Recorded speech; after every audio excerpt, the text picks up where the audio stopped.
পিঠে বিঁধছে লোহার বড়শি, জ্বলন্ত আগুনের ওপর দিয়ে খালি পায়ে হেঁটে যাচ্ছে মানুষ। কোনো অলৌকিক শক্তি কি তাদের রক্ষা করছে, নাকি এ শুধুই অদম্য ভক্তি?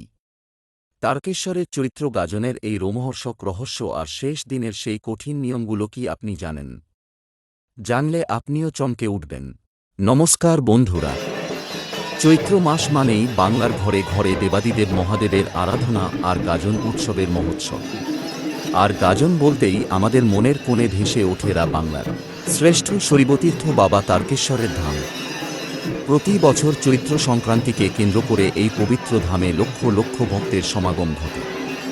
আজকের ভিডিওতে আমরা জানব তারকেশ্বরের গাজনের সেই প্রাচীন কঠোর নিয়মাবলী এবং চৈত্র মাসের শেষ দিন অর্থাৎ সংক্রান্তির বিশেষ মাহাত্ম্য নিয়ে। গাজন উৎসবের প্রাণ হলেন গাজন সন্ন্যাসীরা, যারা আমাদের কাছে ভক্তা নামে পরিচিত। চৈত্র মাসের শুরুর দিকেই তারা নিজেদের পরিবার পরিজন থেকে দূরে গিয়ে মহাদেবের চরণে নিজেদের সঁপে দেন এবং সন্ন্যাস ধর্ম গ্রহণ করেন। এই সন্ন্যাসীদের নিয়ম শুনলে আপনি অবাক হবেন।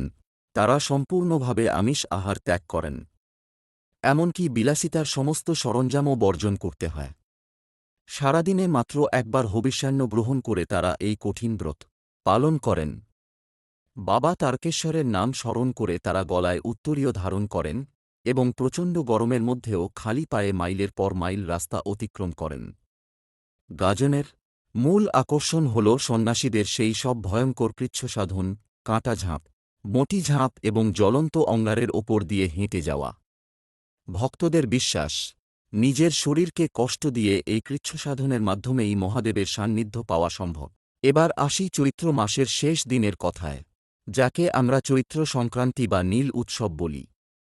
এই দিনটিই হল গাজনের সবথেকে গুরুত্বপূর্ণ এবং আবেগঘন সময়। সংক্রান্তির ঠিক আগের দিন পালিত হয় নীল ষষ্ঠী। বাংলার ঘরে ঘরে মায়েরা তাদের সন্তানের দীর্ঘায়ু আর মঙ্গলের কামনায় সারাদিন নির্জলা উপবাস থেকে শিবের মাথায় জল ঢালেন এবং নীল বাতি জ্বালান। আর চৈত্র সংক্রান্তির দিন তারকেশ্বরে বসে বিখ্যাত চড়ক মেলা। পিঠের চামড়ায় বড়শি গেঁথে চড়ক গাছে চড়ে ঘোরার সেই দৃশ্য আজও মানুষের মনে শিহরণ জাগায়। এই সংক্রান্তির দিনেই সন্ন্যাসীদের দীর্ঘদিনের কঠিন ব্রত পূর্ণ হয়। মহাদেবের বিশেষ পূজার পর তারা তাদের ধারণ করা উত্তরীয় বা পৈতা বিসর্জন দিয়ে আবার সাধারণ জীবনে ফিরে যান। সংক্রান্তির দুপুরে বাড়িতে বাড়িতে ছাতু, গুড় এবং নানা ধরনের ফল দিয়ে বিশেষ ফলাহারের মাধ্যমে এই পবিত্র উৎসবের সমাপ্তি ঘটে। বাবা তারকেশ্বরের গাজন শুধু একটি লৌকিক উৎসব নয়, এটি বাঙালির হাজার বছরের ঐতিহ্য, বিশ্বাস আর অটুট ভক্তির মিলনস্থল। ভক্তি আর ধৈর্যের এই পরীক্ষায় উত্তীর্ণ হয়ে প্রতি বছর হাজার হাজার ভক্ত বাবার কাছে আশীর্বাদ চেয়ে নেন। বাবার চরণে আমাদেরও একটাই প্রার্থনা, সকলের অমঙ্গল দূর হোক, পৃথিবী শান্তিময় হোক। আজকের এই বিশেষ প্রতিবেদনটি আপনাদের কেমন লাগলো তা কমেন্ট বক্সে অবশ্যই জানাবেন।